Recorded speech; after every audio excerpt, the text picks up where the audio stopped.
ओम श्री गणेशाय नमः। वागर्थाविव संपृक्तौ वागर्थ प्रतिपत्तये जगतः पितरौ वन्दे पार्वती परमेश्वरौ। श्रीमद्भागवत महापुराण दशम स्कंध उद्धव तथा गोपियों की बातचीत और भ्रमर गीत। ओम नमो भगवते वासुदेवाय। श्रीशुक उवाच तं वीक्ष्य कृष्णानुचरं व्रजस्त्रियः प्रलम्बबाहुं नवकञ्जलोचनं पीताम्बरं पुष्करमालिनं लसन् मुखारविन्दं मणिमृष्टकुण्डलम् शुचिस्मिताः कोऽयमपि च दर्शनः कुतश्च कस्याच्युतवेशभूषणः इति स्म सर्वाः परिवावृरुत्सुकास्तमूतमसलोकपदाम्बुजाश्रयम्। श्री सुखदेव जी कहते हैं, परीक्षित, गोपियों ने देखा कि श्री कृष्ण के सेवक उद्धव जी की आकृति और वेशभूषा श्री कृष्ण से मिलती जुलती है। घुटनों तक लंबी लंबी भुजाएं हैं। नूतन कमल दल के समान कोमल नेत्र हैं। शरीर पर पीताम्बर धारण किए हुए हैं। गले में कमल पुष्पों की माला है। कानों में मणि जटित कुंडल झलक रहे हैं और मुखारबिंद अत्यंत प्रफुल्लित है।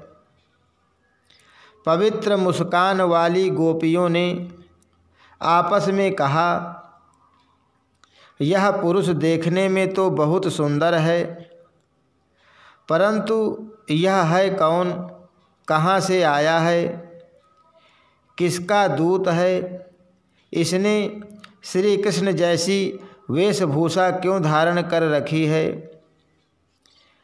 सबकी सब गोपियाँ उनका परिचय प्राप्त करने के लिए अत्यंत उत्सुक हो गईं और उनमें से बहुत सी पवित्र कीर्ति भगवान श्री कृष्ण के चरण कमलों के आश्रित तथा उनके सेवक सखा उद्धव जी को चारों ओर से घेर कर खड़ी हो गईं।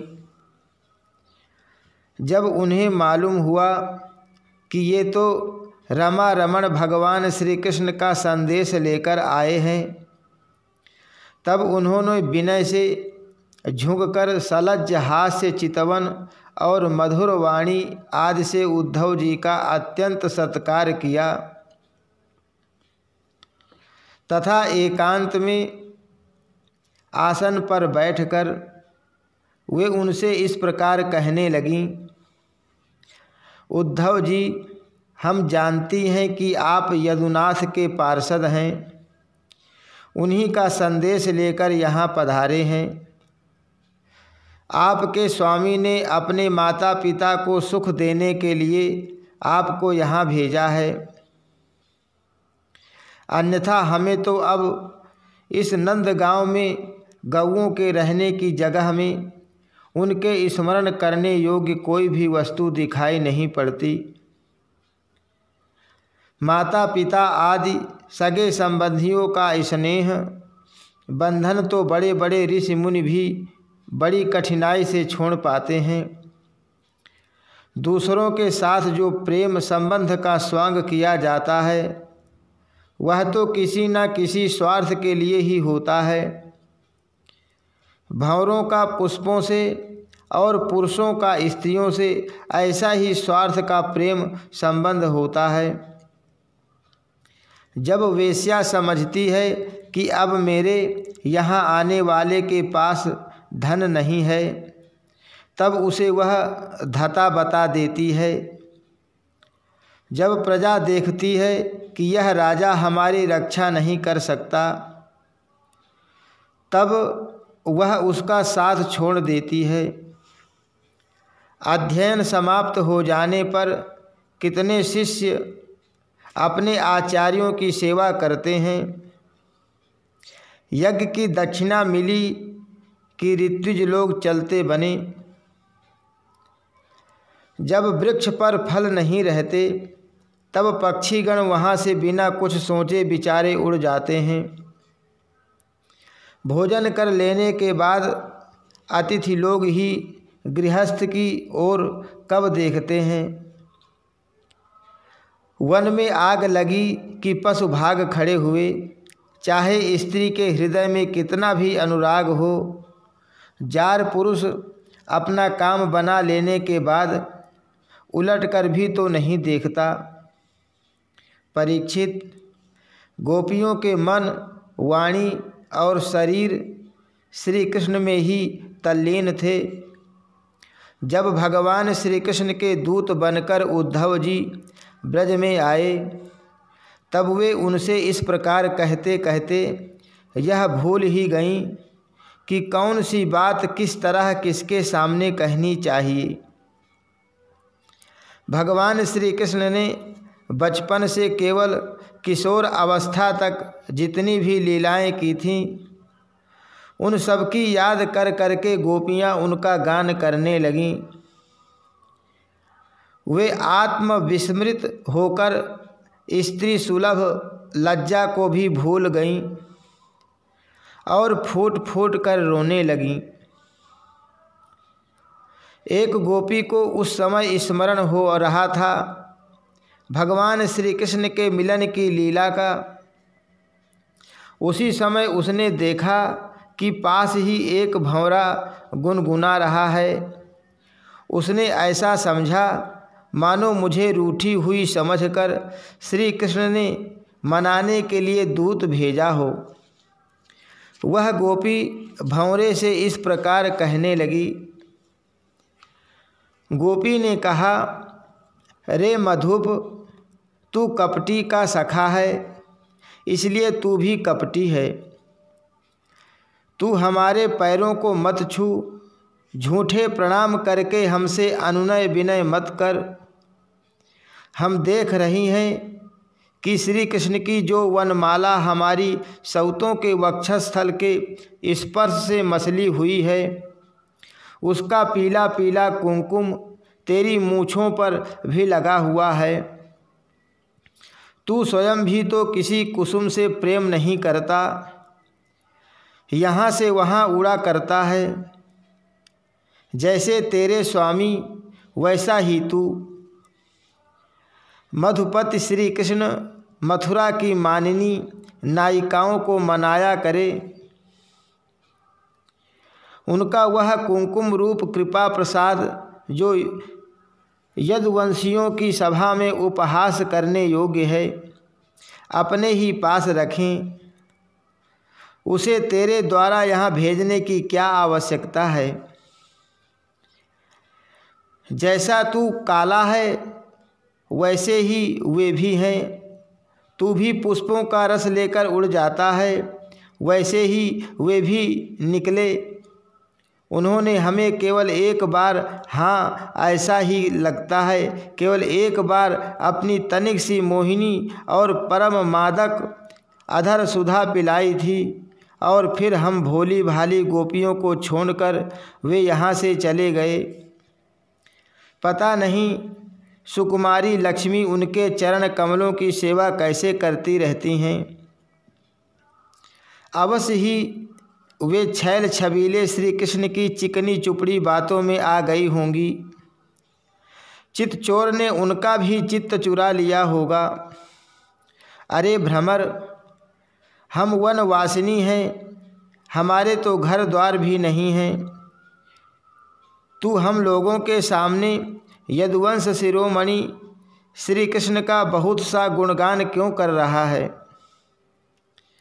यह सब भला हम लोगों को मनाने के लिए ही तो परंतु नहीं नहीं, वे हमारे लिए कोई नए नहीं हैं, हमारे लिए तो जाने पहचाने बिल्कुल पुराने हैं। तेरी चापलूसी हमारे पास नहीं चलेगी। तू जा, यहाँ से चला जा। और जिनके साथ सदा विजय रहती है, उन श्री कृष्ण की मधुपुरवासिनी सखियों के सामने जाकर उनका गुणगान कर। वे नई हैं, उनकी लीलाएं कम जानती हैं और इस समय वे उनकी प्यारी हैं। उनके हृदय की पीड़ा उन्होंने मिटा दी है। वे तेरी प्रार्थना स्वीकार करेंगी, तेरी चापलूसी से प्रसन्न होकर तुझे मुँह मांगी वस्तु देंगी।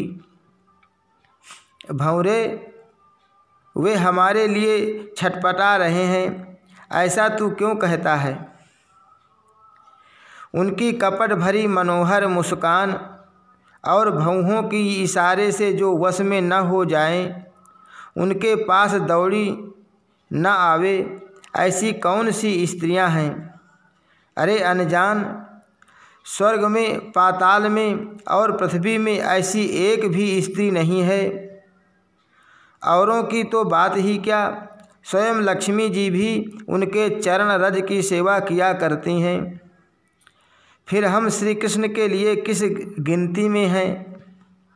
परंतु तू उनके पास जाकर कहना कि तुम्हारा नाम तो उत्तम श्लोक है, अच्छे अच्छे लोग तुम्हारी कीर्ति का गान करते हैं, परंतु इसकी सार्थकता तो इसी में है कि तुम दीनों पर दया करो, नहीं तो श्री कृष्ण तुम्हारा उत्तम श्लोक नाम झूठा पड़ जाता है। अरे मधुकर, देख, तू मेरे पैर पर सिर मत टेक। मैं जानती हूँ कि तू अनुनय विनय करने में, क्षमा याचना करने में बड़ा निपुण है। मालूम होता है तू श्री कृष्ण से ही यही सीख कर आया है कि रूठे हुए को मनाने के लिए दूत को, संदेशवाहक को कितनी चाटुकारिता करनी चाहिए। परंतु तू समझ ले कि यहाँ तेरी दाल नहीं गलने वाली। देख, हमने श्री कृष्ण के लिए ही अपने पति, पुत्र और दूसरे लोगों को छोड़ दिया, परंतु उनमें तनिक भी कृतज्ञता नहीं। वे ऐसे निर्मोही निकले कि हमें छोड़कर चलते बने। अब तू ही बता, ऐसे अकृतज्ञ के साथ हम क्या संधि करें? क्या तू अब भी कहता है कि उन पर विश्वास करना चाहिए?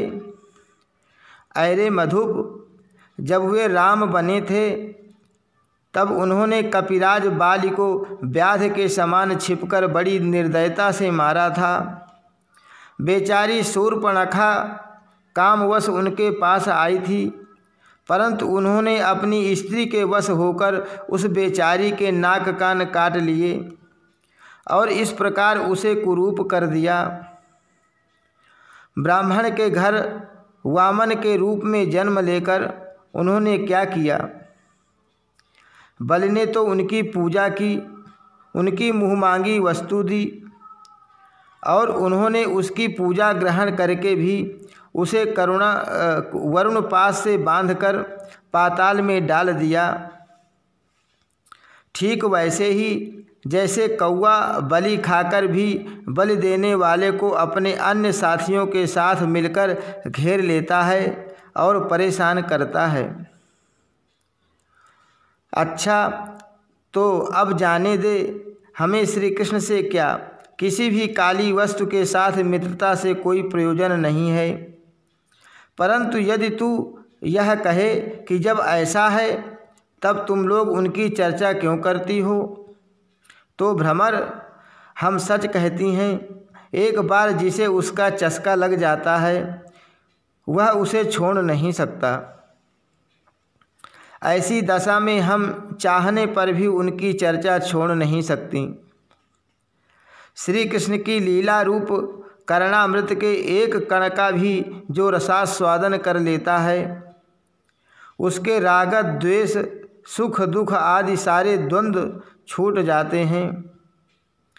यहाँ तक कि बहुत से लोग तो अपनी दुख से सनी हुई घर गृहस्थी छोड़कर अकिंचन हो जाते हैं, अपने पास कुछ भी संग्रह परिग्रह नहीं रखते और पक्षियों की तरह चुन चुनकर भीख मांगकर अपना पेट भरते हैं, दीन दुनिया से जाते रहते हैं, फिर भी श्री कृष्ण की लीला कथा छोड़ नहीं पाते। वास्तव में उसका रस, उसका चस्का ऐसा ही है। यही दशा हमारी हो रही है। जैसे श्री कृष्ण सार मृग की पत्नी भोली भाली हरिणियाँ व्याध के सुमधुर गान का विश्वास कर लेती हैं और उसके जाल में फंसकर मारी जाती हैं, वैसे ही हम भोली भाली गोपियाँ भी उस छलिया कृष्ण की कपट भरी मीठी मीठी बातों में आकर उन्हें सत्य के समान मान बैठीं और उनके नखस स्पर्श से होने वाली काम व्याधि का बार बार अनुभव करती रहीं। इसलिए श्री कृष्ण के दूत भंवरे, अब इस विषय में तू और कुछ मत कह।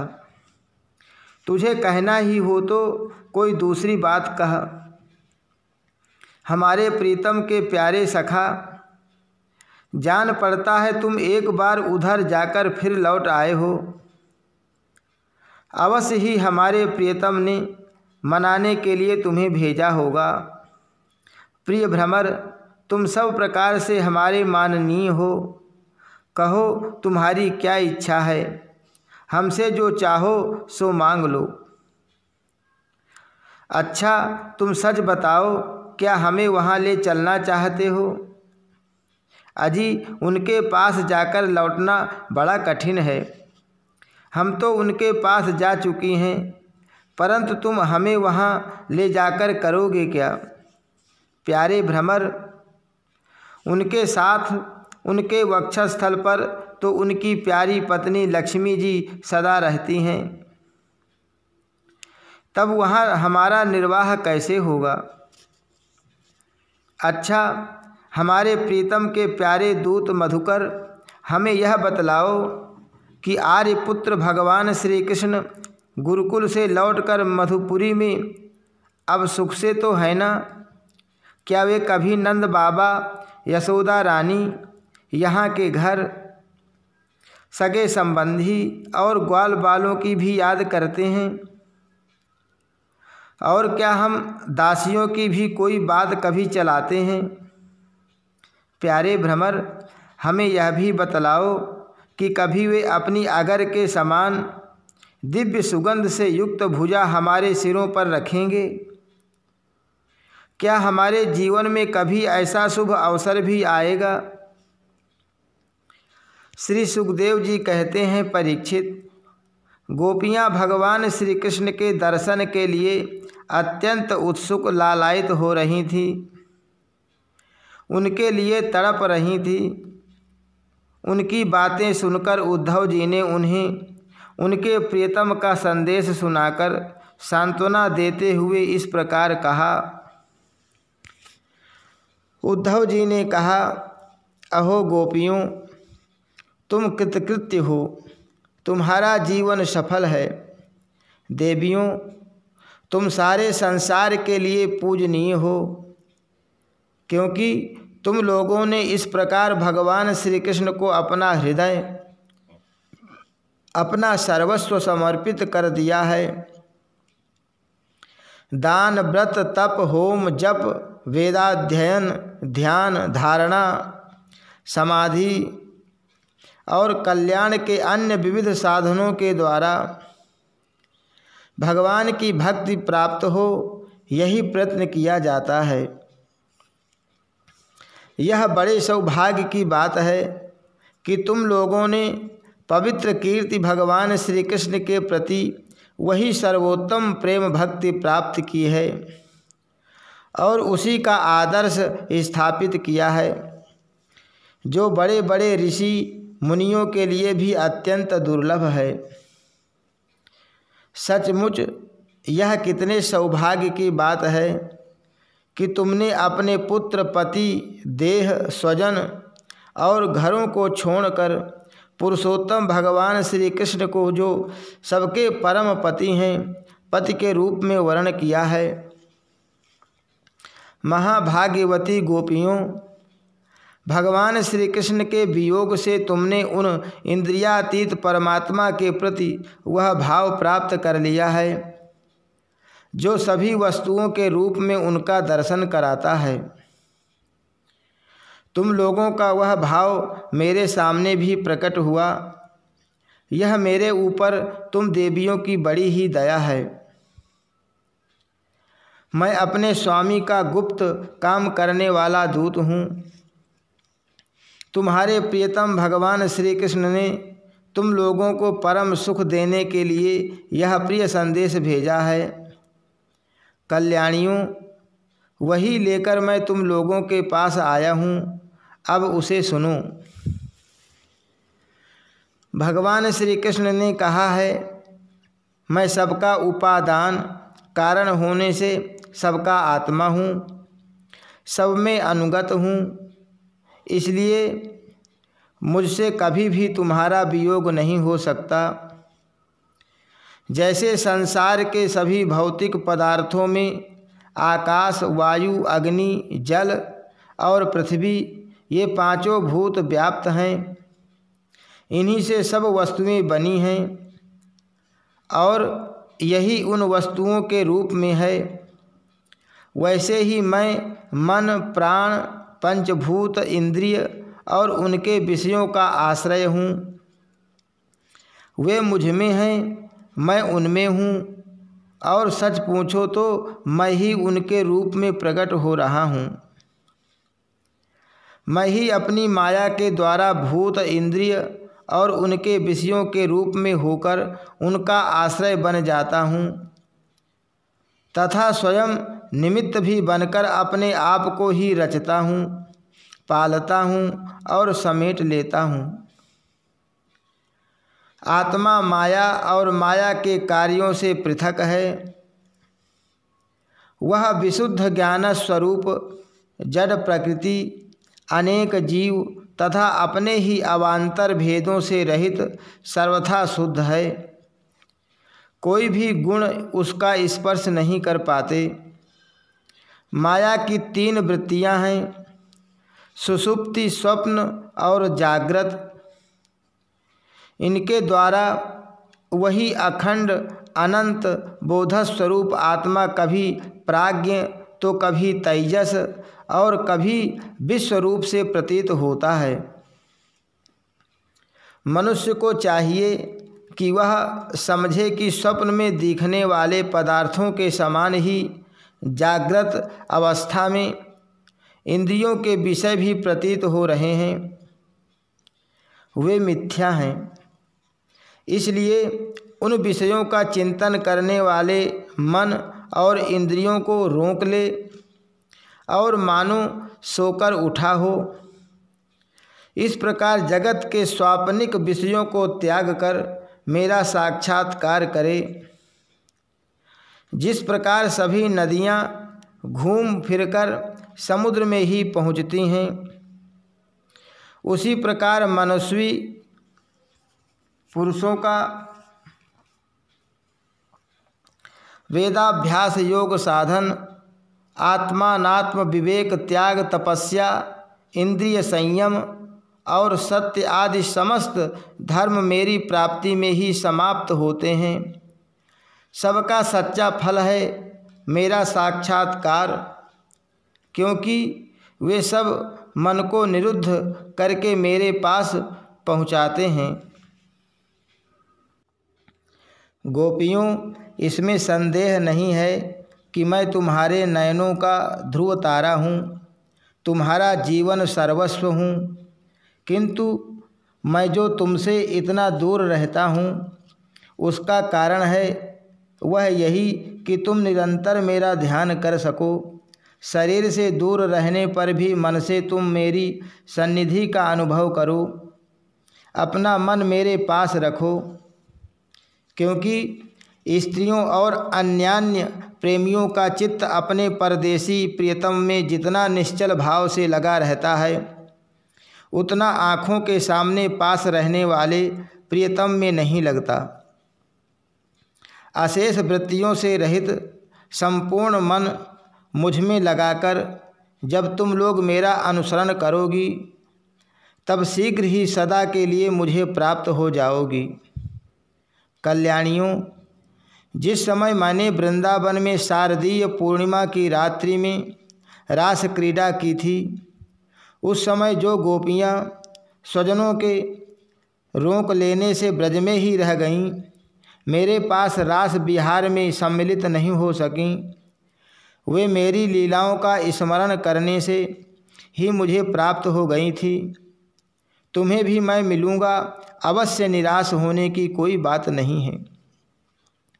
श्री सुखदेव जी कहते हैं, परीक्षित, अपने प्रियतम श्री कृष्ण का यह संदेशा सुनकर गोपियों को बड़ा आनंद हुआ। उनके संदेश से उन्हें श्री कृष्ण के स्वरूप और एक एक लीला की याद आने लगी। प्रेम से भरकर उन्होंने उद्धव जी से कहा, गोपियों ने कहा, उद्धव जी, यह बड़े सौभाग्य की और आनंद की बात है कि यदुवंशियों को सताने वाला पापी कंस अपने अनुयायियों के साथ मारा गया। यह भी कम आनंद की बात नहीं है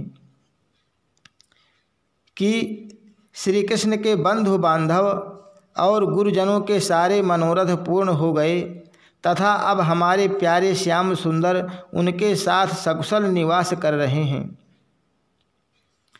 किंतु उद्धव जी, एक बात आप हमें बतलाइए, जिस प्रकार हम अपनी प्रेम भरी लजीली मुस्कान और उन्मुक्त चितवन से उनकी पूजा करती थीं और वे भी हमसे प्यार करते थे, उसी प्रकार मथुरा की स्त्रियों से भी वे प्रेम करते हैं या नहीं? तब तक दूसरी गोपी बोल उठी, अरे सखी, हमारे प्यारे श्याम सुंदर तो प्रेम की मोहिनी कला के विशेषज्ञ हैं। सभी श्रेष्ठ स्त्रियां उनसे प्यार करती हैं। फिर भला जब नगर की स्त्रियां उनसे मीठी मीठी बातें करेंगी और हाव भाव से उनकी ओर देखेंगी, तब वे उन पर क्यों न रीझेंगी? दूसरी गोपियां बोलीं, साधो, आप यह तो बतलाइए कि जब कभी नागरी नारियों की मंडली में कोई बात चलती है और हमारे प्यारे स्वच्छंद रूप बिना किसी संकोच के जब प्रेम की बातें करने लगते हैं, तब क्या कभी प्रसंगवश हम गंवार ग्वालिनों की भी याद करते हैं? कुछ गोपियों ने कहा, उद्धव जी, क्या कभी श्री कृष्ण उन रात्रियों का स्मरण करते हैं जब कुमुदनी तथा कुंद के पुष्प खिले हुए थे, चारों ओर चांदनी छिटक रही थी और वृंदावन अत्यंत रमणीय हो रहा था? उन रात्रियों में ही उन्होंने रास मंडल बनाकर हम लोगों के साथ नृत्य किया था।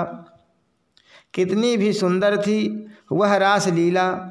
उस समय हम लोगों के पैरों के नूपुर रुंझुन रुंझुन बज रहे थे। हम सब सखियां उन्हीं की सुंदर सुंदर लीलाओं का गान कर रही थीं और वे हमारे साथ नाना प्रकार के विहार कर रहे थे। कुछ दूसरी गोपियां बोल उठीं, उद्धव जी, हम सब तो उन्हीं के विरह की आग से जल रही हैं। देवराज इंद्र जैसे जल बरसाकर वन को हरा भरा कर देते हैं, उसी प्रकार क्या कभी श्री कृष्ण भी अपने कर स्पर्श आदि से हमें जीवन दान देने के लिए यहाँ आएंगे? तब तक एक गोपी ने कहा, अरे सखी, अब तो उन्होंने शत्रुओं को मारकर राज्य पा लिया है। जिसे देखो वही उनका सुहृद बना फिरता है। अब वे बड़े बड़े नरपतियों की कुमारियों से विवाह करेंगे, उनके साथ आनंद पूर्वक रहेंगे। यहाँ हम गंवारिनों के पास क्यों आएंगे? दूसरी गोपी ने कहा, नहीं सखी, महात्मा श्री कृष्ण तो स्वयं लक्ष्मीपति हैं, उनकी सारी कामनाएं पूर्ण ही है, वे कृतकृत्य हैं। हम वनवासिनी ग्वालिनों अथवा दूसरी राजकुमारियों से उनका कोई प्रयोजन नहीं है। हम लोगों के बिना उनका कौन सा काम अटक रहा है। देखो, वेश्या होने पर भी पिंगला ने क्या ही ठीक कहा है, संसार में किसी की आशा न रखना ही सबसे बड़ा सुख है। यह बात हम जानती हैं, फिर भी हम भगवान श्री कृष्ण के लौटने की आशा छोड़ने में असमर्थ हैं। उनके शुभागमन की आशा ही तो हमारा जीवन है। हमारे प्यारे श्याम सुंदर ने, जिनकी कीर्ति का गान बड़े बड़े महात्मा करते रहते हैं, हमसे एकांत में जो मीठी मीठी प्रेम की बातें की हैं, उन्हें छोड़ने का, भुलाने का उत्साह भी हम कैसे कर सकती हैं। देखो तो, उनकी इच्छा न होने पर भी स्वयं लक्ष्मी जी उनके चरणों से लिपटी रहती हैं। एक क्षण के लिए भी उनका अंग संग छोड़कर कहीं नहीं जाती। उद्धव जी, यह वही नदी है जिसमें वे विहार करते थे, यह वही पर्वत है जिसके शिखर पर चढ़कर वे बांसुरी बजाते थे, ये वे ही वन हैं जिनमें वे रात्रि के समय रास लीला करते थे, और ये वे ही गौएं हैं जिनको चराने के लिए वे सुबह शाम हम लोगों को देखते हुए जाते आते थे। और यह ठीक वैसे ही वंशी की तान हमारे कानों में गूंजती रहती है, जैसी वे अपने अधरों के संयोग से छेड़ा करते थे। बलराम जी के साथ श्री कृष्ण ने इन सभी का सेवन किया। यहाँ का एक एक प्रदेश, एक एक धूल कण उनके परम सुंदर चरण कमलों से चिन्हित है। इन्हें जब जब हम देखती हैं, सुनती हैं, दिन भर यही तो करती रहती हैं, तब तब वे हमारे प्यारे श्याम सुंदर नंद नंदन को हमारे नेत्रों के सामने लाकर रख देते हैं। उद्धव जी, हम किसी भी प्रकार मरकर भी उन्हें भूल नहीं सकती। उनकी वह हंस की सी सुंदर चाल, उन्मुक्त हास्य विलासपूर्ण चितवन और मधुमयी वाणी, आह, उन सब ने हमारा चित्त चुरा लिया है। हमारा मन हमारे वश में नहीं है। अब हम उन्हें भूलें तो कैसे भूलें। हमारे प्यारे श्री कृष्ण, तुम ही हमारे जीवन के स्वामी हो, सर्वस्व हो। प्यारे, तुम लक्ष्मी नाथ हो तो क्या हुआ, हमारे लिए तो ब्रजनाथ ही हो। हम ब्रज गोपियों के एकमात्र तुम ही सच्चे स्वामी हो। श्याम सुंदर, तुमने बार बार हमारी व्यथा मिटाई है, हमारे संकट काटे हैं। गोविंद, तुम गौओं से बहुत प्रेम करते हो, क्या हम गौएं नहीं हैं। तुम्हारा यह सारा गोकुल, जिसमें ग्वाल बाल, माता पिता गौएं और हम गोपियाँ सब कोई हैं, दुख के अपार सागर में डूब रहा है। तुम इसे बचाओ, आओ हमारी रक्षा करो। श्री सुखदेव जी कहते हैं, प्रिय परीक्षित, भगवान श्री कृष्ण का प्रिय संदेश सुनकर गोपियों के विरह की व्यथा शांत हो गई थी। वे इंद्रियातीत भगवान श्री कृष्ण को अपने आत्मा के रूप में सर्वत्र स्थित समझ चुकी थीं। अब वे बड़े प्रेम और आदर से उद्धव जी का सत्कार करने लगीं। उद्धव जी गोपियों की विरह व्यथा मिटाने के लिए कई महीनों तक वहीं रहे। वे भगवान श्री कृष्ण की अनेक लीलाएं और बातें सुनाकर ब्रजवासियों को आनंदित करते रहते। नंद बाबा के ब्रज में जितने दिनों तक उद्धव जी रहे, उतने दिनों तक भगवान श्री कृष्ण की लीला की चर्चा होते रहने के कारण ब्रजवासियों को ऐसा जान पड़ा मानो अभी एक ही क्षण हुआ हो। भगवान के परम प्रेमी भक्त उद्धव जी कभी नदी तट पर जाते, कभी वनों में विहरते और कभी गिरिराज की घाटियों में विचरते, कभी रंग बिरंगे फूलों से लदे हुए वृक्षों में ही रम जाते। और यहाँ भगवान श्री कृष्ण ने कौन सी लीला की है, यह पूछ पूछ कर ब्रजवासियों को भगवान श्री कृष्ण और उनकी लीलाओं के स्मरण में तन्मय कर देते। उद्धव जी ने ब्रज में रहकर गोपियों की इस प्रकार प्रेम विलास विकलता तथा और भी बहुत सी प्रेम चेष्टाएं देखीं। उनकी इस प्रकार श्री कृष्ण में तन्मयता देखकर वे प्रेम और आनंद से भर गए। अब वे गोपियों को नमस्कार करते हुए इस प्रकार गान करने लगे। इस पृथ्वी पर केवल इन गोपियों का ही शरीर धारण करना श्रेष्ठ एवं सफल है, क्योंकि ये सर्वात्मा भगवान श्री कृष्ण के परम प्रेममय दिव्य महाभाव में स्थित हो गई हैं।